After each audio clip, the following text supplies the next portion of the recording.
উবারে বসার সময় বা তো যখন উঠলো বাইকলারা খুশি হয়ে যায় না এবং ব্রেকের কি অবস্থা হয়? না উবারে আমার মানে যত এক্সপেরিয়েন্স আছে ভালো খারাপ মিলায় পাঠাওয়ের এক্সপেরিয়েন্স বলো, বাইক এক্সপেরিয়েন্স বলো।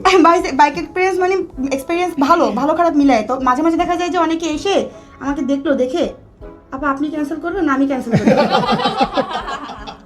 তো এটা খুবই একটা ব্যাড এক্সপিরিয়েন্স।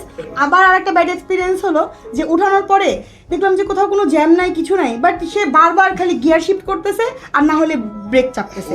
তো এইটা একটা এম্বারেজিং সিচুয়েশন। আদারওয়াইজ এই পর্যন্ত যতগুলো উঠেছি দে আর ভেরি গুড। তবে মাঝে মাঝে একজনকে মানে কয়েকজনকে বলতে শুনেছি আপা পা দুই পাশে দিয়ে বসেন তাহলে ব্যালেন্স করতে সুবিধা হবে। এই ধরনের এক্সপেরিয়েন্স আমি তোমার কি আসলে করি। এক্সপেরিয়েন্স বাইকালারে? বাইকে নাই, তবে গাড়িতে আছে। তো আমি তো গাড়ির বেসিক কিভাবে ড্রাইভ করে তো জানতাম না, কিন্তু আমি ফ্রন্ট সিটে বসা ছিলাম। তো ড্রাইভার গাড়ি চালাতে চালাতে বারবার এদিকে তাকাচ্ছে। আমি ভাবছি কি কিরে আমাকে দেখতেছে, আমি সব ঠিকঠাক করছি কিন্তু কিছু দেখা যাচ্ছে না। তো পরে আমি ওনাকে জিজ্ঞেস করলাম যে ভাই আপনি বারবার এদিকে তাকাচ্ছেন, আমার একটু আনকমফোর্টেবল লাগতেছে। তো উনি বললো যে আরে আপু ওই সাইডে ওই যে লুকিং গ্লাস আছে আমি ওইটার দিকে তাকাইতেছি। তাই তো, ওইদিকে বারবার তাকাইতে হয়, আমি ওই সময় জানছি। আল্লাহ, আমি জানতাম না, আমি ড্রাইভিং শিখি নাই যে।